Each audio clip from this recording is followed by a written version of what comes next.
Utang kita belum tuh. Oh, tunggu dulu. Oh. Tunggu dulu. Oke, sip. Tunggu dulu.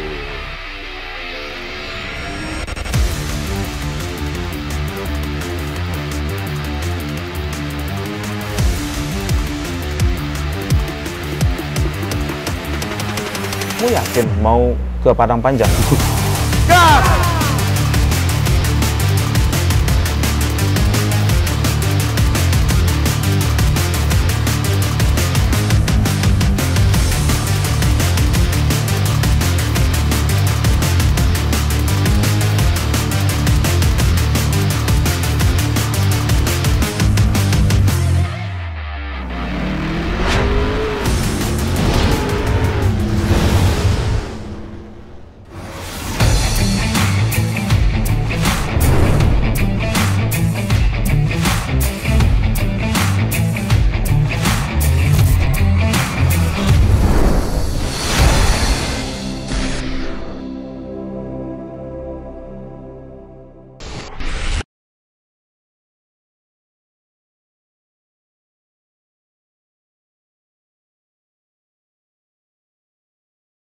Salam teman-teman Perpals. Saya sudah ada di kota Padang Panjang, Serambi Mekah. Serambi Mekah. Serambi Mekah. Jadi Padang Panjang salah satu kota kabupaten ya. Kota Madia yang ada di Sumatera Barat. Nah, pasti sudah tahu siapa di sebelah saya. Angga Firkansa Khairul. Enggak? Sehat? Alhamdulillah, Tom. Alhamdulillah. Nah, inilah sosok seorang Angga Firkansa Khairul, Om Angga, yang saat ini in charge di manajemen PT Naikilah Perusahaan Minang atau NPM. Kan itu? Betul. NPM. Enggak, terima kasih, kami udah diterima dengan hangat dari mulai Padang. Om Angga ikut kami habis acara di Anak Air, ikut sampai ke Padang. Dari Padang ikut sampai ke Padang Panjang, disambut dengan sate mak syukur. Pagi Pak, malam-malam bubur kampiun. Bubur kampiun. Tadi pagi bandrek. Tadi pagi amping tadi. Amping tadi. Nah, itu beberapa makanan khas ini. Oke, enggak? NPM. NPM ini kan Angga generasi ketiga kan ya? Ketiga, Tom. Boleh dong diceritain ke teman-teman Perpals awal mula yang membangun founder awal dan basicnya apa sih si kakek ya? Apa Mimbau itu? Andung. Oke. Jadi assalamualaikum teman-teman Perpals TV. Selamat datang di Kota Padang Panjang, Kota Serambi Mekah, Kota Hujan. Bagi teman-teman mungkin sudah mendengar dari sosial media atau internet bahwa ini salah satu perusahaan tertua di Indonesia. Yang menjadi founder dulu adalah kakek saya, Bapak Bahaudin Sultan Babangso Nan Kuniang. Dan sesuai dengan akta yang akan kita tunjukkan dan kita janjikan sebelumnya, dia berkongsi atau bekerja sama dengan beberapa orang lain yang Tionghoa tuh. Ya, warga keturunan. Jadi mereka itu dulu berkongsi dan andung saya itu dulu istilahnya toke bendi atau dokar. Jadi mereka sama-sama bekerja sama atau sudah mempunyai bus sendiri. Karena ceritanya itu udah lama sekali, yang narasumbernya sendiri pun udah nggak ada. Lupa, pikun dan lain-lain. Saya juga nggak sempat bertanya dulunya waktu kecil. Jadi, tapi yang Angga dengar dari Angga kecil itu ceritanya seperti itu. Dulu andung saya itu toke bendi, pengusaha bendi. Dulu tidak ada kendaraan, adanya dokar. Oh ya, sebentar nggak? Ya. Padang Panjang ini kan zaman Belanda dulu terkenal tempat pacu kuda. Pacu kuda, betul. Betul ya? Betul. Ya, pokoknya pacu kuda lah ya. Ya. Jadi teman-teman Perpals, Padang Panjang ini jadi tempat untuk berolahraga pacu kuda zaman dulu. Para menir-menir sama menir-menir Belanda lah ya. Ya. Sebenarnya sejarah Padang Panjang ini udah sepanjang sebelum zaman kemerdekaan karena ini tempatnya strategis. Terletak dekat ke Padang, dekat ke Bukit Tinggi, dekat ke Solo dan Batu Sangkar. Ya. Jadi tengah-tengah. Jadi ini kota perdagangan iya, kota santri iya karena beberapa pesantren ada di sini. Yang salah satunya di Niang Putri, sekolah tinggi wanita pertama, mungkin pertama kali di Indonesia, Tum. Di Indonesia. Di Indonesia. Dan salah satu ulama kita, Buya Hamka juga sekolahnya di sini dulu. Jadi penuh dengan sejarah lah. Sejarah Islam. Sejarah Islam Dan sejarah revolusi. Revolusi banyak sekali. Nah, teman-teman Perpals, kenapa Om Angga ini manggil saya Tamtum? Karena kami keseharian kami diskusi, beliau panggilan sayang dia ke saya Ketum. Dan kebetulan Om Angga ini wakil ketua IPOMI, Ikatan Pengusaha Otobus Muda. Periode berapa ya? 2000 berapa ya pemilihan waktu dia? 2017 ya. 17 sampai hari ini. Jadi keseharian kami ngomongnya bahasa gitu. Jadi jangan nanti kok nama Om Sandi berubah jadi Tum lah, Tum Hiho kali. Bukan jadi India. Nah, oke enggak? Jadi sejarah kota Padang Panjang seperti itu. Nah, balik ke NPM. Dulu Andung usaha dokar, at least itu transportasi. Ya. Berarti darah transportasi memang sudah ada di beliau ya? Memang sudah ada dan sayangnya saya tidak sempat bertemu beliau almarhum sebelum saya lahir. Jadi bapak saya itu Bapak Khairul Bahaudin itu anak bungsu dari 9 bersaudara. Biko lo kayak kian lo ditanya lah ya? Oh belum, oke. Sorry grogi tuh. Kancang mana? Siap. Andung dari punya Bendi, terus kerja sama mungkin sahabatnya atau koleganya, terus bangun usaha transportasi lebih ke otomotif ya, mulai otomotif. Itu mulai dari mobil C50 mungkin ya, Chevrolet kali ya, kemungkinan atau Dodge ya. Mungkin Dodge nih, kali itu. Seperti yang dilihat ini teman-teman Perpals, ini kalau nggak salah Dodge ini. Atau Ford atau GMC tuh. Oh, GMC ya, pokoknya ya itulah. Ya kalau nggak GMC, Ford atau Dodge, karena waktu itu mobil Amerika kan. Amerika yang masuk. Ada di Indonesia. Nah, ini yang di depan kami ini teman-teman Perpal salah satu miniatur dari NPM zaman awalnya dulu. Ya ini kan kalau ditengok dari bentuk modelnya mungkin ini tahun ya 40-an kali ya. Ya. 30-an 40-an ya. Mungkin 40-an enggak tuh karena udah Dodge kan. Mungkin 60 70 lah. Oh iya. Karena teman-teman Perpals kalau dilihat kotak yang di depan ini itu fungsinya apa? Ini salah satu edukasi juga bagi teman-teman yang nggak mengerti apa fungsi kotak di depan ini. Ini fungsinya adalah pos negara. Pada waktu itu armada pos itu tidak ada. Belum punya armada sendiri. Belum punya armada sendiri. Jadi setiap kota yang dilintasi nanti akan didatangi oleh petugas pos dengan sepeda menunggu kiriman yang dari pos negara ini, mau dari Jakarta, mau dari mana. Jadi bukan hanya kita mentransportasikan penumpang, termasuk surat, paket segala macam pada waktu itu, pada masa itu.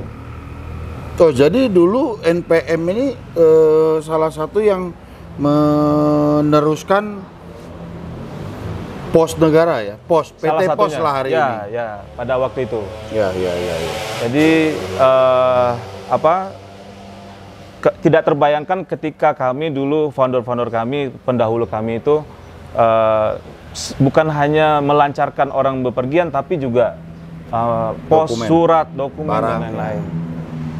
Sebelum ada teknologi telek. Ya. Telek. Oke. Nah, dulu itu Andung jalannya NPM ini trayeknya mana nggak? Secara tradisional itu dulu itu bukan Bukit Tinggi Padang, Tum. Yang itu Bukit Tinggi Sawalunto dulu.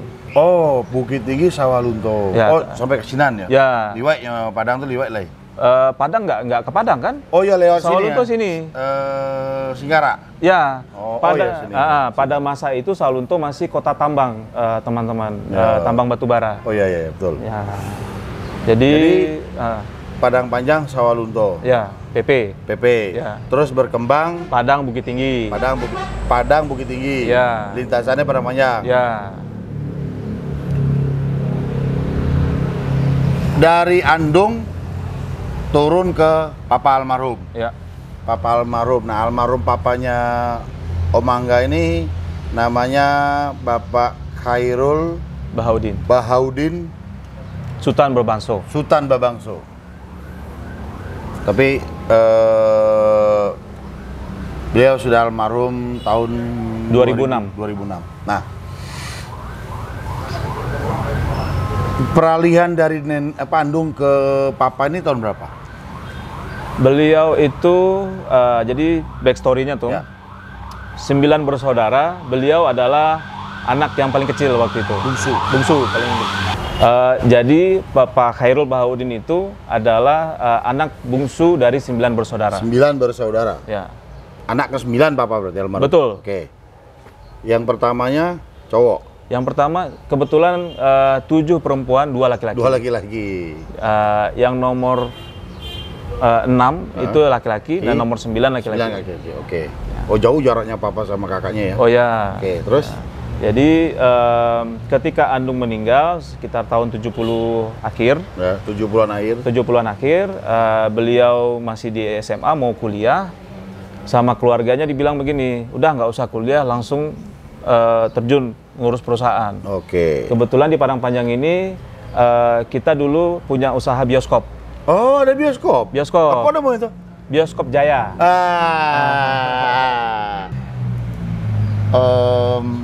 Keluarga Om Angga ini salah satu pelaku membantu departemen penerangan lah ya.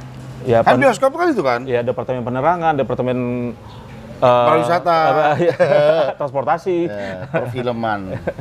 Itu makanya Om Angga ini mirip artis, jadi ada bakat-bakat perfilman juga enggak? Udah nggak usah disebut siapa, lu baru lagi sama gua ntar. Ya, jadi punya bioskop. Punya bioskop. Jadi, Minum dulu. Minum dulu. Biar asuh. Waduh, ini berasa kayak di Roast In Solo.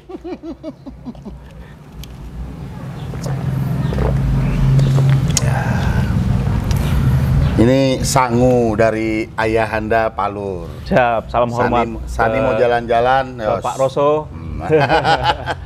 Oke, terus?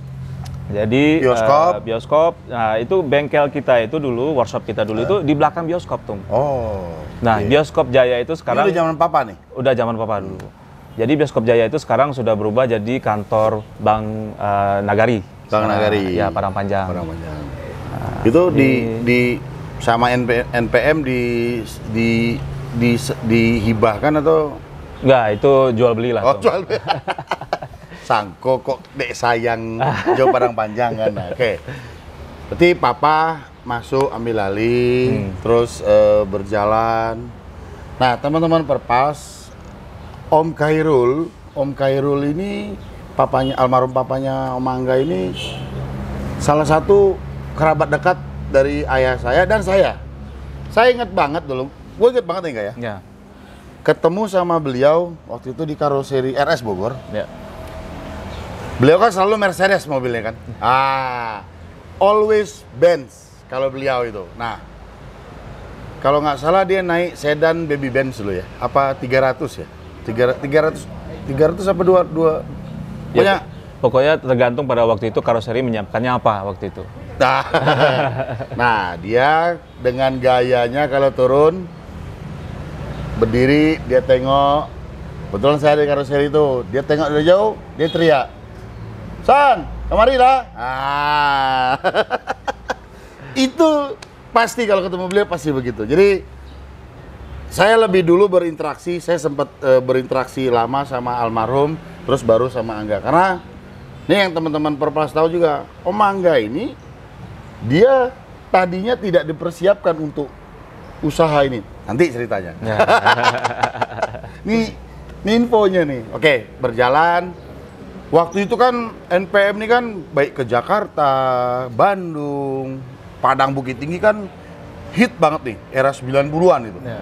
Boleh diceritain nggak? Bagaimana ritme waktu itu? Kan Angga sudah mulai menonton kan? Belum terjun tapi kan mulai menonton kan? Ya, menontonnya dari umur 1 tahun 2 tahun sebenarnya, Tom. Cuman dari cerita yang kita terima dulu, sebenarnya NPM itu baru akap itu bukan ke Jakarta sebenarnya. Kemana? Ke Medan. Oh, awalnya Medan dulu. Medan. Tahun berapa tuh? Dari 82 itu kita udah start ke Medan. Oh. Dan ketika tahun 90-an ya baru kita masuk main ke Jakarta. Ya kalau enggak dong, 86-an udah masuk. Iya, 88 ya. Maksudnya akhir 80-an udah masuk Jakarta. Iya. Main waktu itu Bungkulu Indah. Ya, 88 lah waktu itu. Gue udah ngeh tuh waktu itu karena kami udah tinggal di Jakarta, sering bolak-balik ke Bengkulu itu sering main tuh. NPM, Bungkulu Indah, yang 3 huruf satu lagi, ANS, Gumarang Jaya, ALS. Kalau pendahulu kami seperti ANS atau Gumarang Jaya, mereka udah lebih dulu ke Jakarta. Ya, dia tahun lebih 88. dulu. Ya. Sebenarnya banyak dulu, ANS, Gumarang, APD, Ubani, Harmoni, Koperasi Mercy, ya, Bunga Stangkai, APB. ya. Banyak sekali PO-PO legend di Sumbar ini. Namun ya salah satu yang masih eksis hari ini menjadi pelayan masyarakat jasa transportasi darat berbasiskan bus NPM. Nah, ini yang asik nih kita ajak ngobrol gitu kan. Nah, oke. Papa jalanin sempet juga kan authorized dealer Mercedes-Benz Sumbar kan dipegang dibeli oleh Papa kan? Tahun 94. Tahun 94. Nah, ini juga harus tahu nih. Dulu di Padang, Sumbar ya. Sumbar ini adanya dealer di Padang, Kota Padang namanya dulu awalnya namanya Sumbarin. Ya. Terus berjalan waktu dibeli oleh almarhum Om Khairul, dirubah menjadi namanya Firkansa. Utama Motor. Firkansa Utama Motor. Nah, Angga mungkin Pak tahu sedikit cerita alasan Papa malah menjadi dealer Mercy itu, tahu nggak ceritanya? Jadi beliau itu ada kesempatan.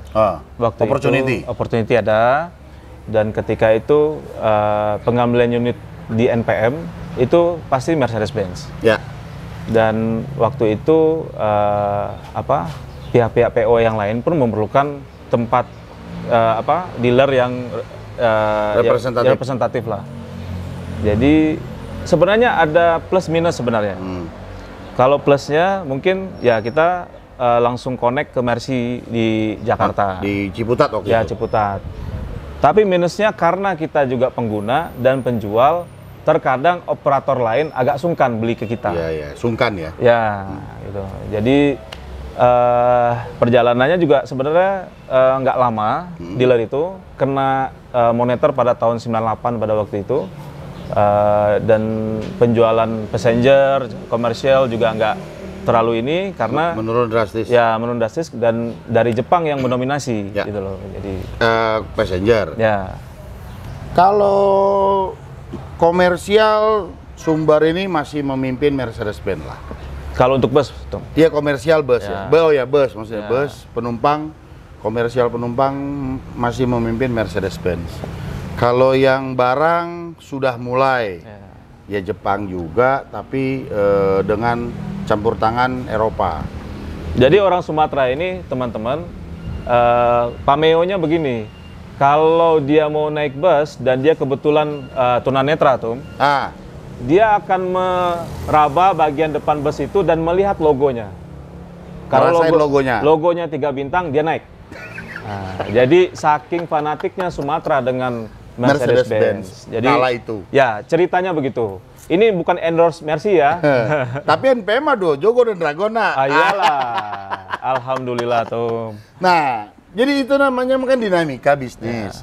Kita harus melihat kala itu memang dengan perkembangan zaman dan segala macam kan gitu nggak? Jadi kan ya bolehlah sekali-sekali makan gado-gado, jangan amping dadi taruhi kan. Ya kira-kira gitu, atau makan gado-gado sekali-sekali amping dadi. Ya kira-kira begitulah. Nah, namun majority NPM Mercedes-Benz. Nah, Papa almarhum Angga masih sekolah kan waktu itu di Australia. Ya, backstory sebentar tuh. Oke, monggo. Jadi tahun 90-an itu adalah masa kemasan untuk transportasi darat. Ya. Untuk kami pada saat itu major rute kami itu sebenarnya Padang Bukit Tinggi. Keberangkatan kami itu satu hari itu bisa 40 unit satu hari. Dan itu bisa jalan 7 rit tuh. 7 rit Dari 3,5 jam PP. dari jam 5 pagi. Jam Sampai? 5 pagi itu orang Painan itu, orang pesisir udah datang untuk ke Bukit Tinggi. Belanja. Bayangkan itu 40 unit satu hari, berarti sekali 5 menit itu NPM lewat.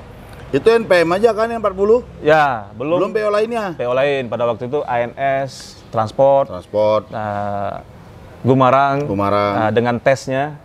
Oh ya, tes. Ya. Jadi pada zaman itu anak-anak yang mungkin kuliah di Padang tahun 90-an mungkin punya story sendiri tuh. Nah, itulah cerita-cerita itu, ada Motul, ada De La Hoya, ada Coverboy. Jadi itu penamaan. Ya, jadi setiap bus ini karena pengemudinya itu batangan lah istilahnya. Jadi ada call sign-nya. Jadi bukan pilot pesawat tempur aja yang punya call sign. Pilot NPM, pengemudi NPM punya call sign masing-masing. Iya, betul. Jadi dari situ ya. Mereka call sign-nya itu yang mereka sematkan di busnya. Mungkin teman-teman yang pernah merasakan tahun 90-an yang kuliah di Padang pada waktu itu akan nunggu motul pada waktu itu. Mau berdiri, mau apa pasti akan nunggu motul. Naik motul itu lah. Naik motul itu. Yang sayangnya sudah almarhum. Ya, belum lama ini. Gazal, ya. Nah, ketika zaman kemasan itu sudah lewat, tergantikan dengan moneter pada waktu itu, dan harga tiket pesawat yang murah. LCC. Awal tahun 2000-an. Awal 2000-an. Ya. Dan kendaraan juga mulai mudah dan murah, roda 2 terutama. Sehingga fungsi bus AKDP ini tergantikan oleh roda 2 dan roda 4 yang notabene lebih mudah dan lebih relatif murah. Kayak enggak era kemasan. Masuk tahun 2000 Angga kuliah, almarhum papa meninggal 2006. Angga masih kuliah. Akhirnya Angga pulang ke Indonesia, tapi masih kerja kan waktu itu di salah satu bank swasta kan? Swasta ya. Jadi ceritanya 2006 papa meninggal. Ketika itu almarhum dalam perjalanan dari Jakarta ke Sydney. Mau nengok anak-anaknya? Mau nengok anak-anaknya. Waktu itu saya ngurus apa segala macam, dimakamkan di Padang Panjang. Ya. Pada waktu itu belum selesai kuliah nih teman-teman. Jadi selesai kuliah 2007, memutuskan kembali ke Padang Panjang. Ya lihatlah ya apa yang mesti dilakukan, bla bla bla. Dipanggil kerja. Di salah satu bank swasta di Jakarta. Dan kebetulan istri kita juga waktu itu domisilinya di Jakarta. Ya pada waktu itu klop lah ya. Jadi kita ke Jakarta, kerja selama 2,5 tahun. Jumat sore udah nyampe Padang, Minggu sore udah balik lagi ke Jakarta. Selama 2,5 tahun itu. Mengobservasi. Bukan udah kerja. Enggak. Di NPM-nya masih 2 tahun itu kan salah satunya kan lebih ke observasi kan. Ini mau diapain, mau digimanain. Awal-awal mungkin masih observasi, tapi udah keputusan lah. Udah membuat keputusan apa yang mesti dilakukan karena pada waktu itu kita udah mulai reparasi unit kan. Repair ya. Repair sendiri kan? Repair sendiri. Ya ada foto-fotonya nanti di-share. Nah, teman-teman Perpals, NPM ini juga punya divisi repairnya sendiri, nggak kalah kerennya hasilnya. Jadi ada beberapa yang dimodif dan di repair sehingga jadi kekinian. Nah, agak mundur sedikit nggak? Ya. Era almarhum papa, betul kan memang Mercedes-Benz. Gue ingat banget tuh, NPM ini salah satu yang up to date. Keluar model banteng ekor menanjak tuh, Ya. Terus new banteng ada. Ya. Terus ada yang model primadona yang kayak Concorde itu. Ya. Ada juga. Terus pindah ke itu RI. Terus RS. Ya. Mulai RS dari muda model. Tapi Setra kayaknya nggak sempet. Punya. Setra sempat punya. Terus Millennium. Ya. Sempet ya karena pergeseran tren itu tadi. Saya zaman itu ingat banget di pool NPM Lolong itu penuh atau tagak kan waktu itu kan? Ya. Kalau nggak salah nih, Ya. kalau nggak salah ada mobil yang mobil saya selama baru ganti bodi di RS, dibawa pulang ke Padang, belum sempat jalan, taruh di situ. Ya. Sampai keropos. Bener nggak sih itu? Jadi ceritanya begini, Tom.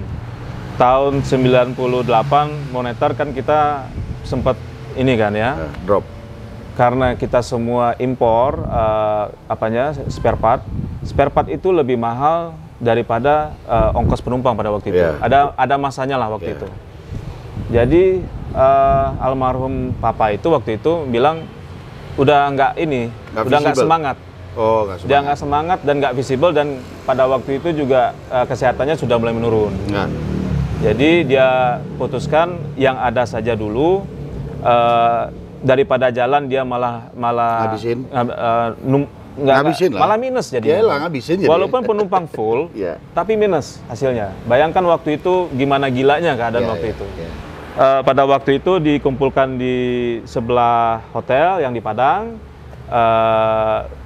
keropos dari bodi sampai jadi bodi itu kayak kerupuk. Ya. Karena itu kan di pinggir pantai. Jadi korosinya tinggi. Nah, 2006, 2007 itulah kita mulai berpikir mau mengapain.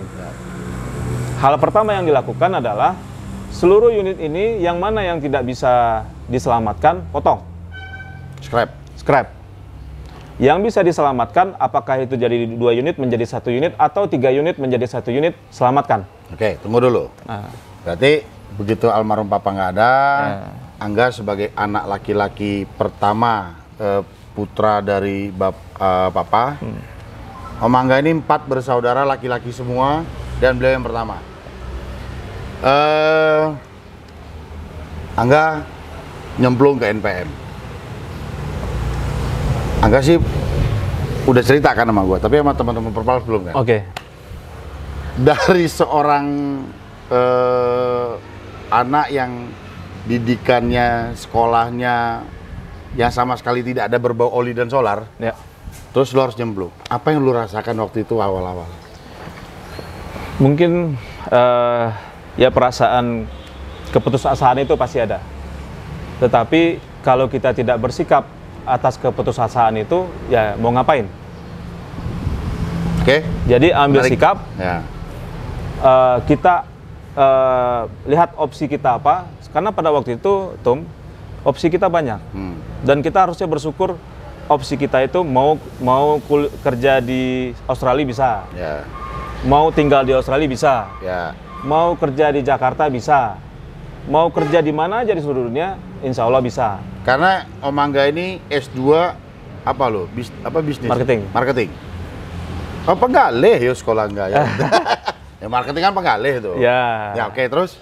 Nah, jadi saya secara pribadi itu sebenarnya tidak ada yang memaksa, tidak ada orang yang memaksa, oh harus take in charge, meneruskan NPM. Karena pada waktu itu juga tahun 2006-2007 itu ya agak kelam lah untuk antar kota, antar provinsi. Ya karena itu masa resesi itu. Ya, masanya tiket pesawat murah. Bayangkan teman-teman, Padang Jakarta dulu dengan maskapai yang warnanya oranye yang udah nggak ada lagi, itu pernah sempat 150.000. Sudah tiket bus? Tiket bus waktu itu 200-an. 200-an. Jadi nggak visible lah gitu pada waktu itu. Dan kita kan waktu itu udah boleh cerita pas ini ketemu sama Ketum tahun 2009 di acara pameran di Jakarta pada waktu itu. Saya sempat bilang ke beliau, ini usaha resiko tinggi, ini usaha hitungannya nggak jelas, ini usaha perbankan nggak suka, yang kita atur pengemudi sekian ratus orang yang bermacam-macam tipenya. Yeah. Ini usaha apa? Pada waktu itu. Jadi beliau itu bilang, kamu itu kalau di black ini tangan, yang keluar itu oli. Kamu itu bisa begitu karena NPM. Memang betul, tapi secara bisnis ini nggak visible. Ya, jadi cerita lucu teman-teman, pas ketika beliau pertama kali ketemu, oh Angga, ya saya dikenalin. Lu ngomong sendiri aja, gue pindah dulu ya. Terus. Iya, soalnya jangan lu aja ngomong, Iya, gua harus ngomong, gitu kan. Jadi waktu itu ketemu Pak Sani ini, saya langsung dikenalkan ke salah satu karoseri di Jawa. Ini Pak Angga, PO NPM, Sumatera Barat, Padang Panjang, PO yang masih tidur-tidur ayam. Wah, bisa berasa nggak saya sakit hatinya seperti apa? Dia omongin seperti itu. Jadi, jadi impression pertama saya nggak bagus sebenarnya, cuman itu malah memicu teman-teman, karena apa ya, bukan kebanggaan, bukan apa, tapi sebenarnya ini bisa, dan ini bisa diusahakan, dan bisa diatur. Kita ini pengusaha sebenarnya bukan kita yang kerja sebenarnya, ada tim yang besar yang di belakang kita yang support. Teamwork. Ya. Teamwork. Nah, nanti kita perlihatkan lah, mungkin format NPM pada saat ini saya bajak, tidak hanya duduk seperti ini, seperti permintaan teman-teman di comment section. Kalau perlu kita kasih lihat semua. Kita kasih lihat siapa orang-orang di belakang NPM yang membuat NPM itu works. Yes. Oke, terus nanti ya. Jadi 2009 itu kita ketemu, saya sharing lah sama Pak Ketum ini dan teman-teman yang lain. Dan salah satunya juga Dayuli, Burang Jaya, Ivan, PHB, terus sama Mas Adi, sama Mas Didit, pokoknya kita kumpul lah. Networking. Dan ternyata memang permasalahannya sama semua kita. Kita adalah generasi kedua atau generasi ketiga dari sebuah perusahaan keluarga. Perlu teman-teman ketahui, perusahaan keluarga itu menurut studi, di Amerika itu dari generasi pertama kedua itu cuma survive 40%. Dari generasi kedua ketiga itu cuma 17%. Jadi bisa kebayang perusahaan keluarga itu betapa peliknya pada masa transisi. Jadi kita ketemu 2009, kami beli unit baru waktu itu 2011 awalnya. 2010 ya, ya masuknya 11 Maret kalau nggak salah waktu itu. Jadi sebenarnya kalau cerita NPM ini bisa berapa sesi tuh? Nggak apa-apa, kita bikin persingkat. NPM seri 1, seri 2, seri 3 aman tuh. Jangan. Pokoknya kelotokin habis aja. Karena juga kita mau bikin YouTube channel tuh. Oh ya. Oke, terus, nah, jadi itu tadi dari Om Angga kan udah disampaikan. Saya sebenarnya dulu waktu sebelum Om Angga in charge, sering berinteraksi sama timnya beliau ya, dengan Pak Haji Edi, terutama Pak Haji Edi lah, dan ada om saya yang kerja di sini juga, om dari pihak ayah, dan orang-orang senior ya, orang-orang didikan ayah di PO Bungkulinda yang mukim di Sumbar ini kerja di NPM. Jadi saya monitor, dan saya kan sering ke jalan kan, saya lihat pergerakan segala macam, saya punya petanya lah. Begitu ketemu Angga, ya Pak Jadi udah kasih info lah, bla bla bla bla bla, terus ketemu, saya tengok, saya cermati, tapi saya punya petanya. Nah, mungkin kan Angga peta ini nggak punya, saya kasih buka, saya gelar. Kamu ada di sini, peta topografi begini, strategi yang orang-orang yang ada begini, nah kamu mau yang mana? Sebenarnya intinya cuma itu aja.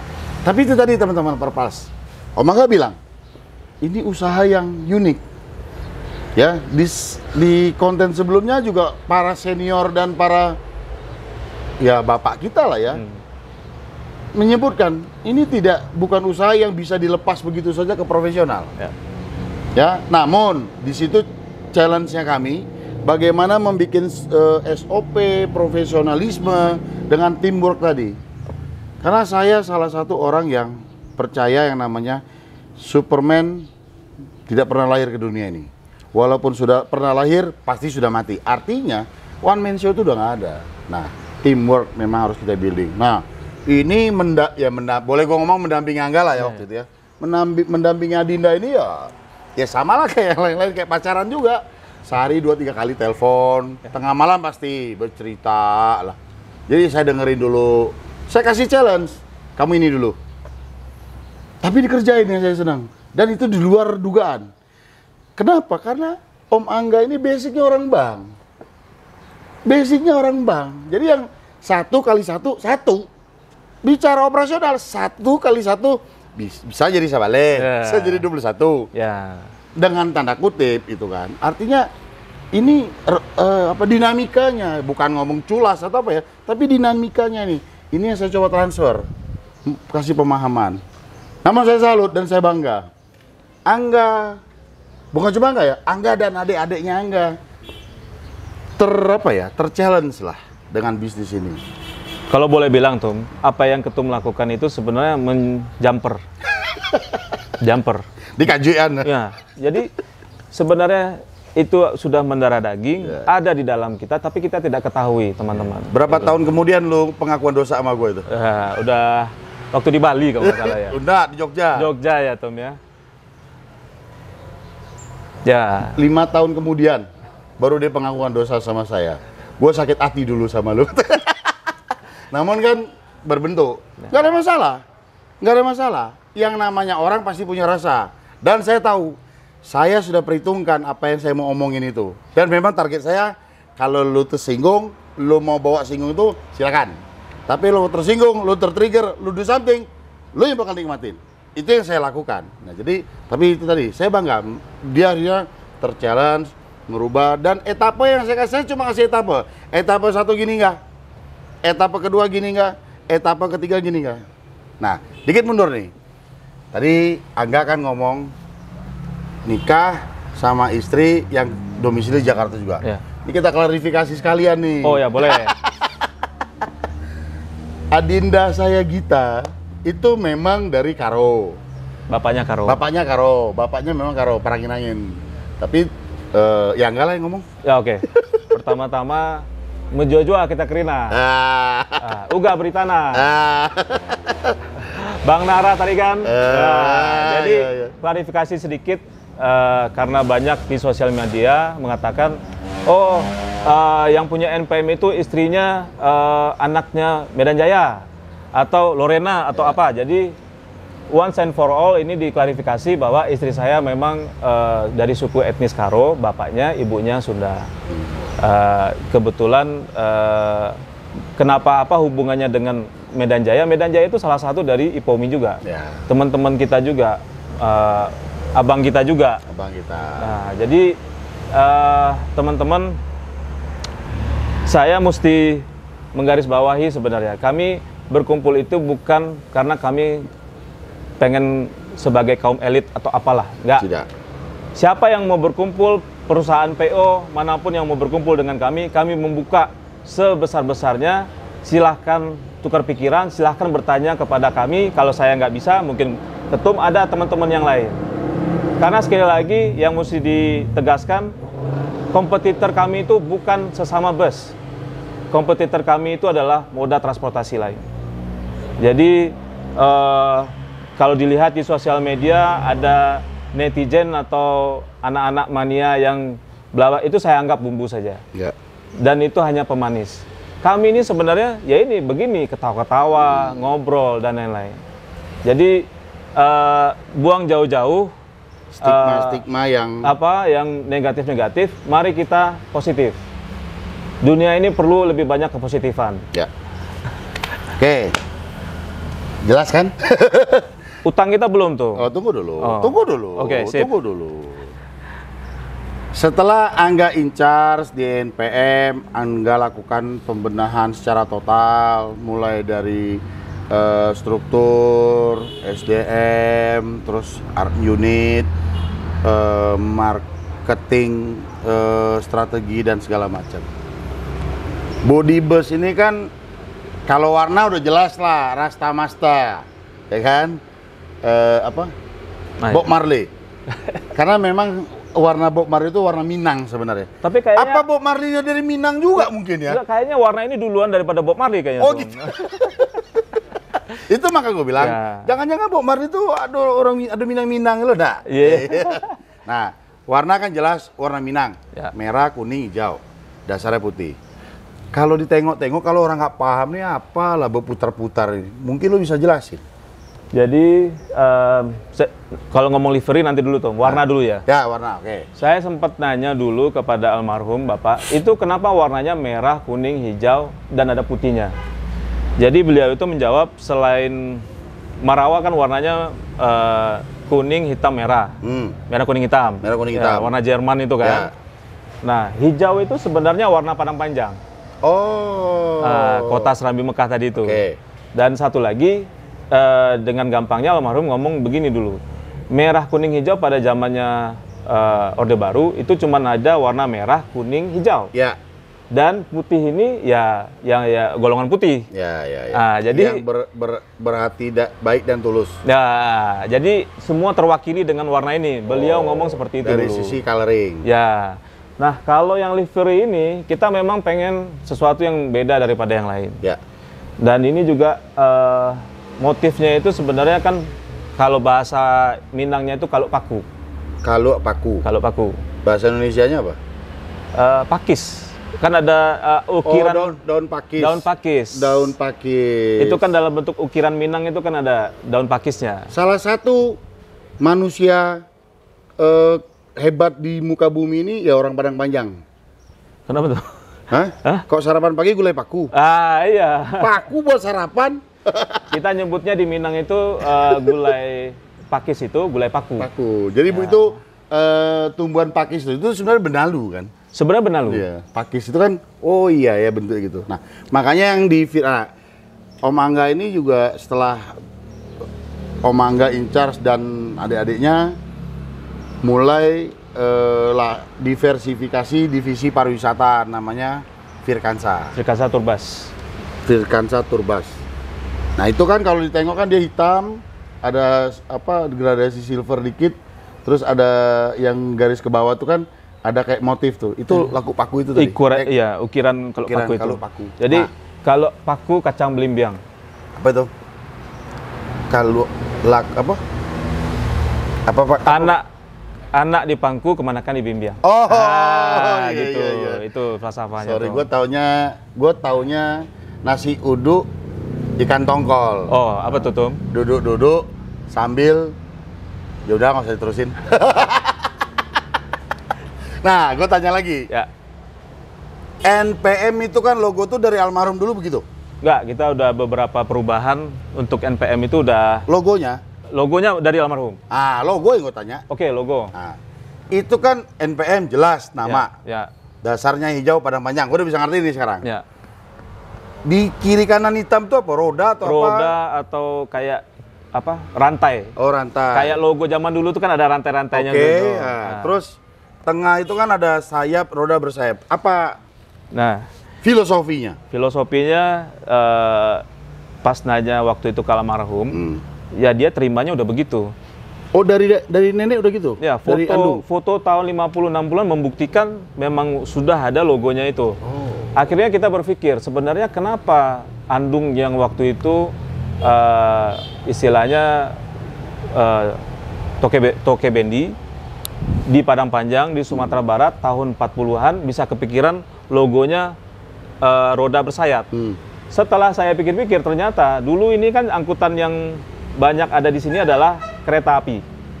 Kereta api dari Sawalunto, dari Bukit Tinggi. Jadi orang dulu itu mau kemana-mana dulu naik kereta api. Mau lewat Lembahana itu dulu ada kereta api.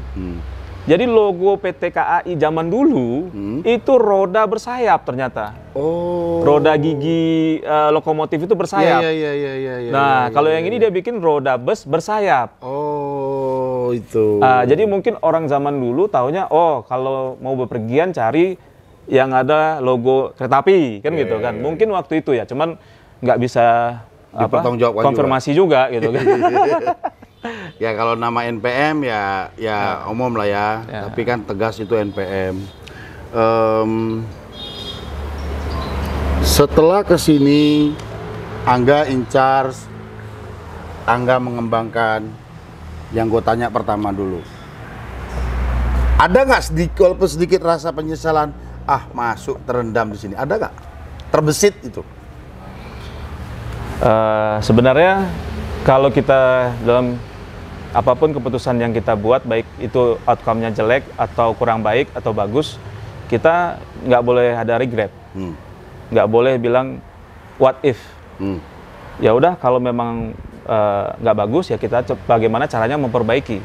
Supaya menjadi bagus. Kalau kurang bagus, ya bagaimana jadinya lebih bagus. Oke. Kalau bagus, gimana kita bisa improve dan mungkin lebih baik lagi dan pertahankan. Oke.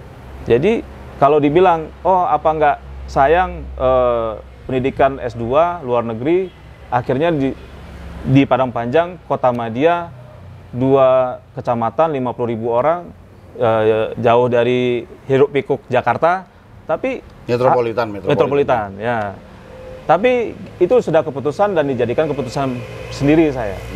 Sampai ibunda sendiri sebenarnya kamu yakin mau ke Padang Panjang?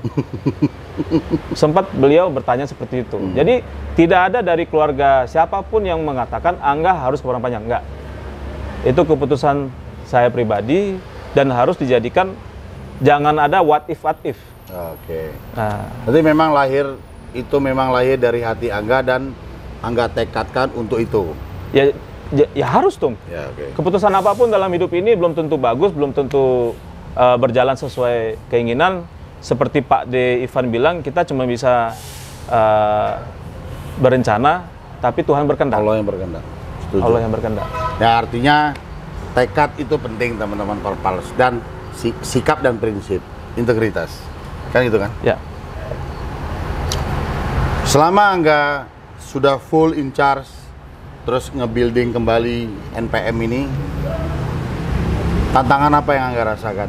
Yang berat lah, termasuk berat tantangannya. Untuk saat ini atau? Enggak, selama. Kita jangan ngomong COVID. Oh, okay. COVID ini kan bukan cuma Angga, bukan cuma gua kan. Semua dunia kan. Nah, dari Angga, ya at least 2009 sampai kemarin sebelum COVID itu, tantangan apa yang menurut Angga terberat? Sebenarnya kalau untuk urusan teknis atau manajemen, sebenarnya kalau kita punya rencana dan kita stick sama rencana itu, ya insya Allah tuh, selama kita tetap berjalan di dalam rel sebenarnya nggak ada masalah. Tapi yang menjadi masalah itu apa ya tuh? Mungkin dari sisi SDM. Mungkin itu salah satu challenge yang paling, bukan susah ya, tapi besar lah gitu loh. Karena Ketum pernah mungkin ngobrol dulu, yang kita urus ini sebenarnya kan pengemudi manusianya. Manusiakan pengemudi dulu, jangan sebut mereka supir, ya kan? Kan itu pesan yang kita ingin bawa. Karena apa bedanya pengemudi sama pilot sama masinis? Sama aja. Mereka membawa nyawa manusia. Jadi pertama kita harus manusiakan, harus dikasih respect yang mereka harus terima. Nah, dan ketika itu baru kita kasih tahu secara apa yang harus profesionalisme yang mereka harus lakukan. Menurut saya challenge yang paling, saya mau bilang nggak terberat ya, paling besar, unik, paling besar itu adalah mengurus SDM tadi. Ya, artinya kalau untuk bisnisnya dan segala macam, alhamdulillah bisa Angga sikapi dan lalui lah. Bukan enteng juga, tapi Angga lebih bisa sikapi. Namun challenge untuk SDM ini yang menjadi satu hal, Angga jadi lebih harus fokus khusus supaya ini bisa sesuai ekspektasi kan gitu. Karena memang teman-teman Perpals, dari apa ya, kita sering komunikasi dan diskusi. Saudara-saudara kita yang dibalik kemudi itu kan ya lahir, tumbuh, besar dengan dunia dan level mereka seperti itu. Mendobrak itu juga tidak mudah. Jadi ini yang memang menjadi PR kita bersama. Bukan cuma kami pengusaha bus, teman-teman juga bisa membantu kami. Bagaimana kalau saudara-saudara kita yang entah itu pengemudi, entah itu asisten pengemudi, kru lah ya, mereka lebih bisa mengapresiasi diri, namun dengan cara-cara yang positif. Habis dari sekarang nih, ini kan kondisi pandemik, insya Allah kita sudah semakin bisa berdampingan ini, ya, pemerintah dengan upaya maksimalnya melakukan distribusi vaksin ya. Dengan kencang. Bukannya COVID ini hilang, tapi kita bisa semakin berdampingan dengan COVID ini.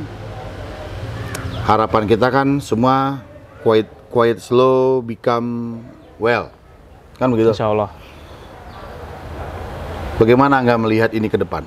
Dan mungkin ada ekspansi atau gebrakan apa yang Angga, NPM bukan Angga, akan lakukan? Ya, dengan infrastruktur yang semakin membaik, seperti kita ketahui bersama, tol itu sudah sampai Palembang, dan itu akan lanjut sampai Betung, sampai Jambi, sampai Pekanbaru nantinya.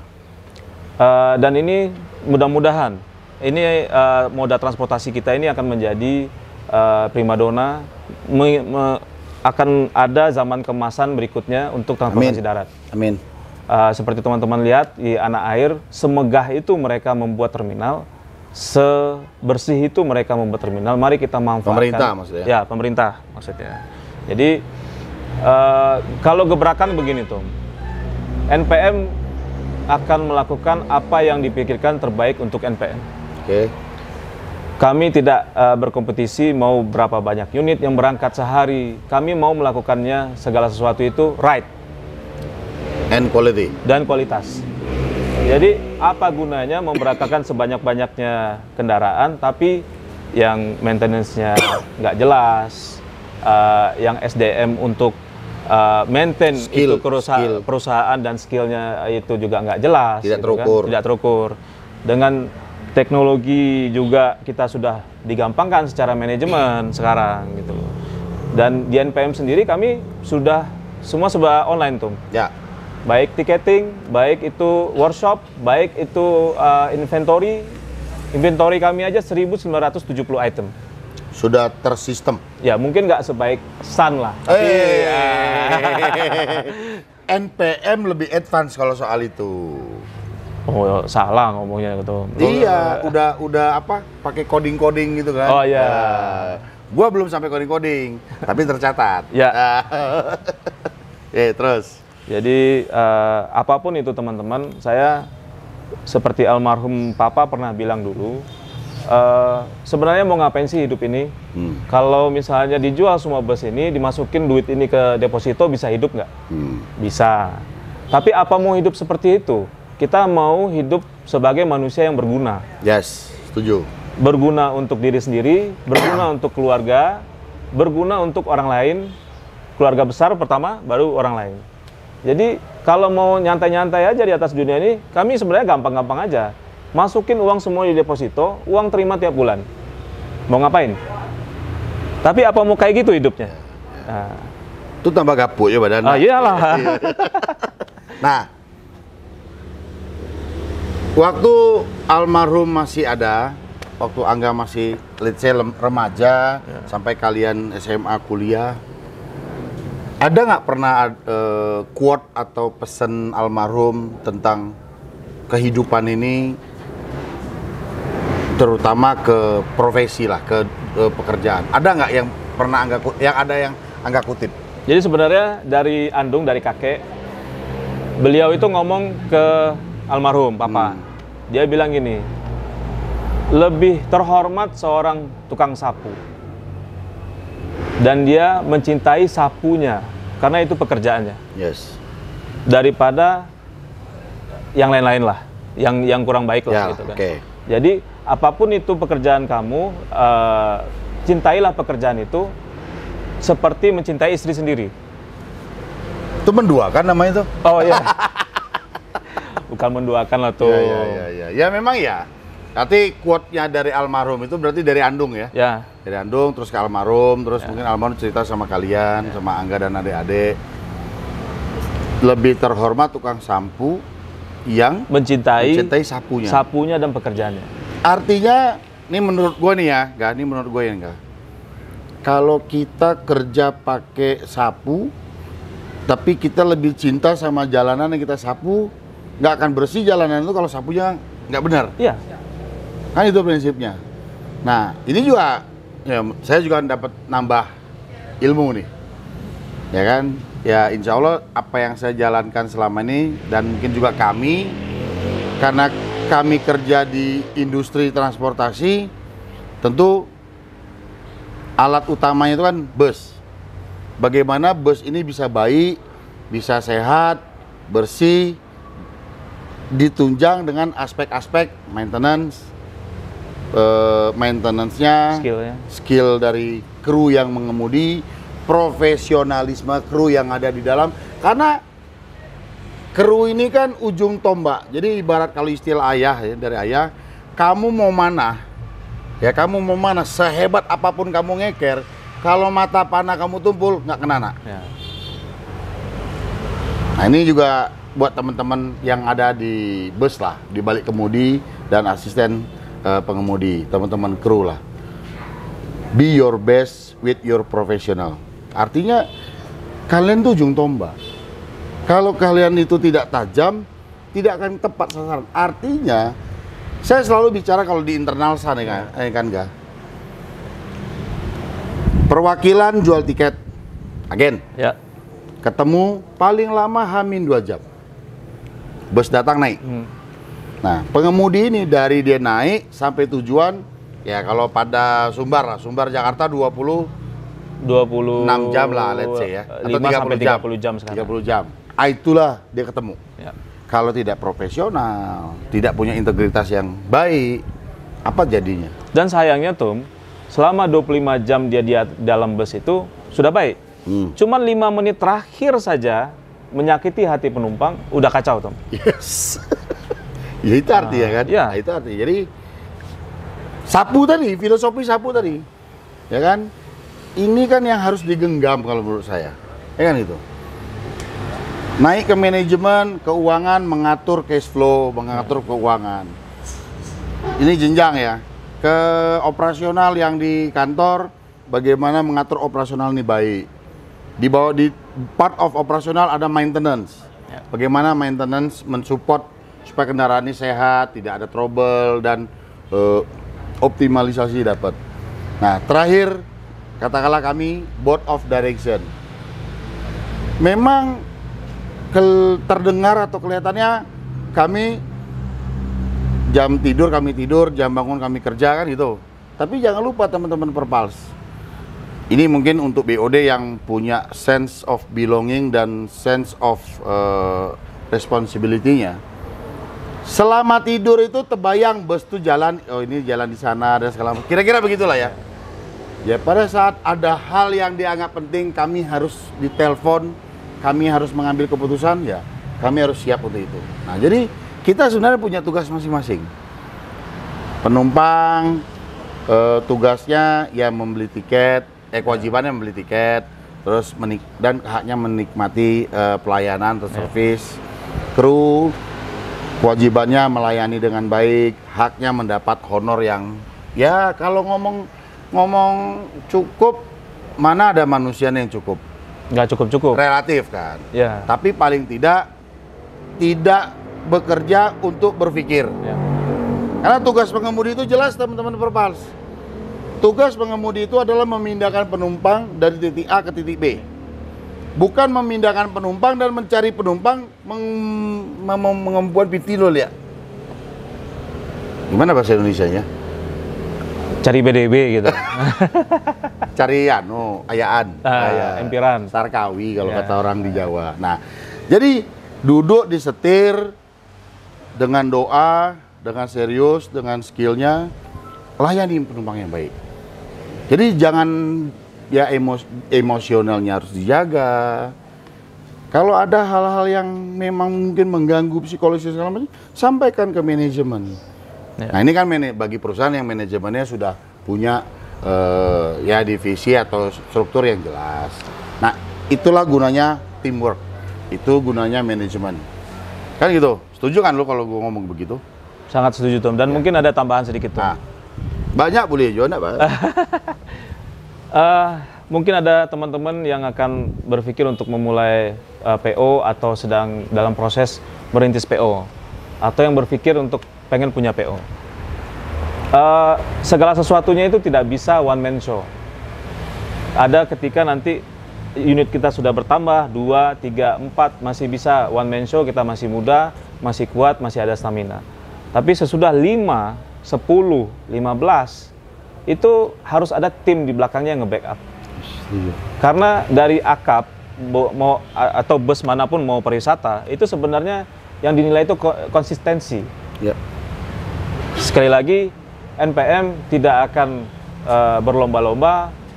Oh harus bodi karoseri ini, harus sekian unit yang diberangkatkan sehari. Kami menargetkan konsistensi tadi, dan konsistensi ini harus membaik dan kita harus berubah terus. Ya. Kalau kita tidak berubah berarti tidak ada pembaikan, tidak ada perbaikan. Jadi buat penumpang kami untuk memilih PO bukan NPM saja, bukan, tapi yang berkomitmen, yang bisa dilihat surat-suratnya, izinnya lengkap. Karena kami yang di NPM itu ada 4, kalau meja ini ada 4 kakinya tuh. Oh iya. Yang satu adalah Board of Director. Oke. Yang kedua adalah karyawan perusahaan itu sendiri. Yang ketiga adalah agen perwakilan. Yang keempat pengemudi dan kru. Kalau salah satu ini timpang, itu meja itu goyang. Gojlak-gajlak dia, nggak rata. Ya, jadi kami memastikan konsistensi kami ini sesuai dengan standar keselamatan, standar kenyamanan, dan biaya yang harus dikeluarkan itu kadang-kadang overhead itu memang harus dikeluarkan kan tuh. Iya, itu komitmen dan konsekuensi. Seperti pepatah dulu ya, ada uang ada barang. Ya, gitu. Ya, jadi teman-teman penumpang yang mau ikut naik, jangan hanya memikirkan murahnya saja, jangan memikirkan gampang aksesnya aja seperti Traveliar. Komitmen kami seperti ini, dan pekerjaan kami sehari-hari ini. Karena pemerintah juga sudah menanamkan itu baik di undang-undang, peraturan menteri, itu sudah diatur sebagai pelaku usaha dan pelayan transportasi, itu sudah diatur. Nah, ini kan di Menteri Perhubungan melalui PM 29 2015 kan menegaskan perihal seatbelt. Ya. Kita tahu belum lama ada kecelakaan menonjol sampai 29 orang meninggal. Ya, waktu diolah TKP lihat korban tuh banyak yang terlempar keluar. Menurut seorang Angga Firkansa Khairul tentang peraturan menteri nomor 29 tahun 2015 ini gimana nih? Jadi peraturan itu kan dibuat untuk ditaati tuh. Ya. Tetapi karena kita manusia itu tidak luput dari dosa dan kekilafan. Ya. Untuk unit kami udah siapkan seatbelt. Ya.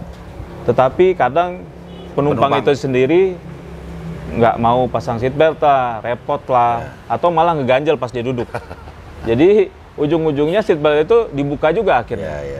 Nah, jadi ya penumpang harus, ya kita cuma bisa sosialisasi aja kan, tolong dipasangkan seatbeltnya. Pilihan menggunakan seatbelt itu kembali lagi ke penumpang masing-masing. Nah, jadi, tapi kalau itu diwajibkan dan diharuskan, agak setuju dong. Bagaimana mengenforce-nya itu? Bagaimana penegakannya dengan menggunakan seatbelt itu? Apakah akan dicek masing-masing di bus itu penumpang itu pakai seatbelt? Ya mungkin arahnya seperti itu yang saya dengar. Jadi pada saat ada pengecekan ramcek, mungkin kalau bus masuk terminal dicek, salah satu yang akan dilakukan pengecekan itu adalah penggunaan seatbelt. Tapi agak setuju dong untuk itu? Setuju. Apapun itu untuk keselamatan dan kenyamanan harusnya kita support, full support. Siap. Ini komitmen. Nah, teman-teman Perpals, ini yang teman-teman Perpals nantikan pasti selama ini. Nah, ini ada satu surat wasiat. Boleh gue yang ngeluarin deh? Boleh. Tapi hati-hati itu. Sudah rapuh. Ini akte pendirian Naikilah Perusahaan Minang. Ya. Naikilah Perusahaan Minang ini aktenya. Jadi yang kenapa saya dari awal tadi dan kemarin-kemarin kami sempat sebut salah satu perusahaan tertua, bukan di Sumbar tapi di Indonesia, ini wujud aktenya. Dan ini bahasanya, nanti ada insertnya ya, bahasanya aja masih Heden Mandak N Agustus Negensian Bablah. Ya nggak bisa lah. patah-patah lidah wak gue ya. Bukan bahasa Inggris pula. Erste Blazide. Londo. Yo. Ini company yang bikin ini dulu. Nah, jadi terbukti kan apa yang kita obrolin kemarin-kemarin. Namanya NV. Ya di sini. Jadi dijelaskan. ada yang bilang Naikila perusahaan mining itu namanya dibuat-buat atau gimana? Ya. Dari tahun 48 namanya udah itu. Ya, artikel tunggu dulu. Nomor 1 bla bla bla bla bla bla. Ya. Terus di sini mungkin ya, yang mana pemegang sahamnya kan gitu kan? Ya, sudah berhadapan pada hari ini bla bla bla. Vanderjik ini korek api gue tahu, tapi kok ini ada Vanderjik nih. Nah, nomor 1 Bahaudin gelar Bagindo Sultan. N Li Weipo. Baden Handelaren and Wonede te Padang Panjang. Mungkin menghadap pada hari ini di Padang Panjang. Itu. Dua orang ini.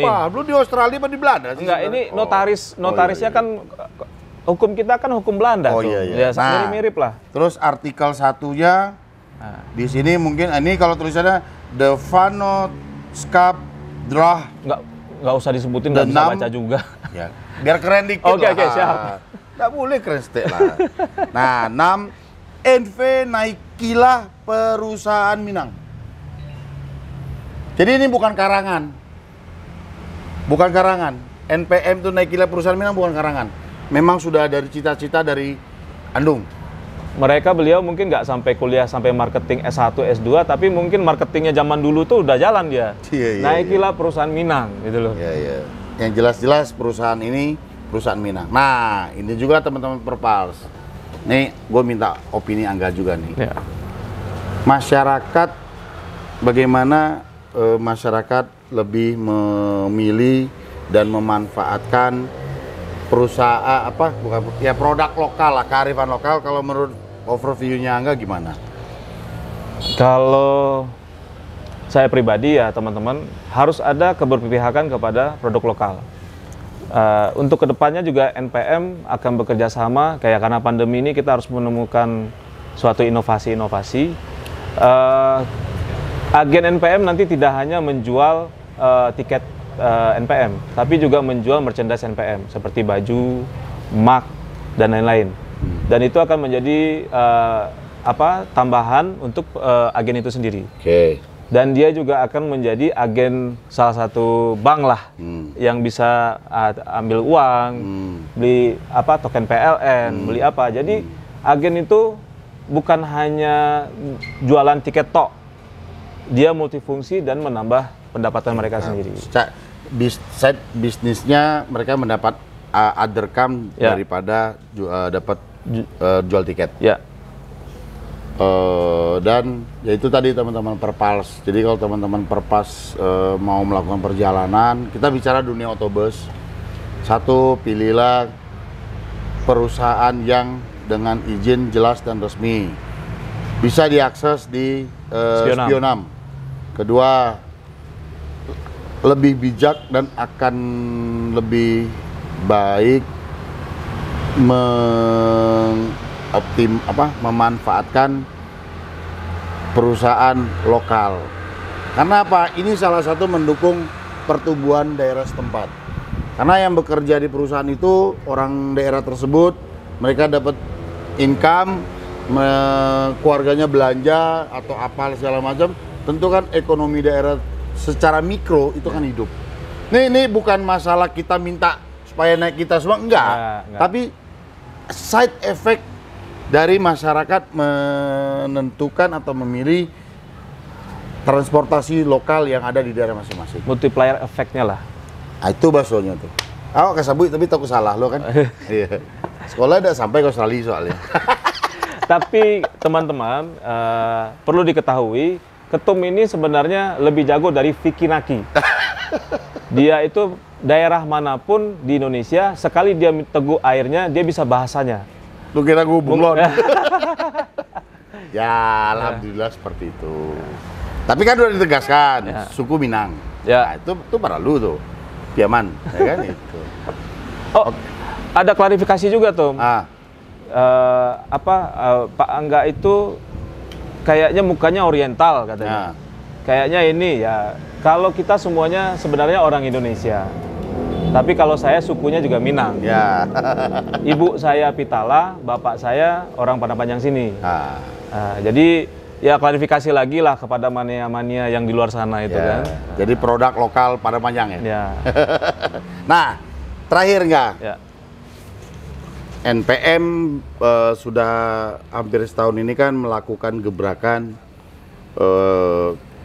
beli tiket di Padang Panjang bisa sampai kemana saja di ujung Jawa sana. Siap.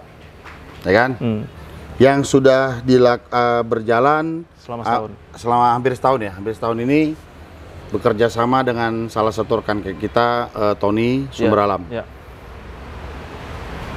Bagaimana konsep itu Angga jalankan dan apa target ke depan yang Angga mau lakukan pengembangannya? Kita sebenarnya sudah mempunyai rencana membuat sejenis kayak alliance lah. Kalau di maskapai itu seperti Star Alliance dan lain-lain itu 2018, 2019 kita udah ngobrol-ngobrol itu. Di POMI? Di POMI. Jadi konsepnya adalah perusahaan lokal tersebut yang menjalani rute itu nanti bisa menyambung dengan perusahaan lain sampai dengan tujuan. Dan itu meminimalisir resiko. Kenapa? Karena perusahaan lokal itu tahu medan jalannya, pengemudinya dari daerah sana, dan kita secara teknologi sudah dimungkinkan sekarang. Nah, itulah kenapa dari 2018 kita sudah menggunakan tiketing online tuh. Yes. Nah, itu kan basicnya. Nah, improvisasinya itu tadi itu. Jadi mudah-mudahan dengan alliance yang kita bisa bangun ini, kita bisa menerapkan standar yang sama, standar pelayanan yang sama, keselamatan yang sama. Karena concern pemerintah adalah gimana angkutan umum ini semakin aman dan semakin aman. Jangan membuat pameo bahwa bus ini sumber kecelakaan, bukan. Go. Nggak, orang awak sadona nonton godo. Oke. Jangan pameo stigma. Stigma. Ya. Terus. Jadi stigmanya kan kendaraan umum ini ugal-ugalan. Kendaraan umum ini tidak aman. Ya mesti diteliti lagi kenapa itu tidak aman. Ya mungkin tadi perusahaannya tidak terdaftar di Kemenhub, perusahaannya tidak tidak ada standar SMK-nya.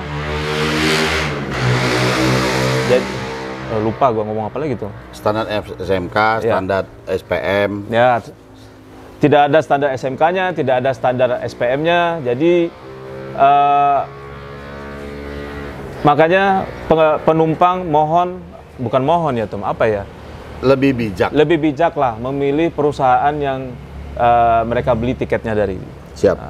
Jadi teman-teman Perpals yang disampaikan Om Angga tadi, Kementerian Perhubungan itu pada saat memberikan izin kepada kami, itu ada beberapa hal yang harus kami penuhi.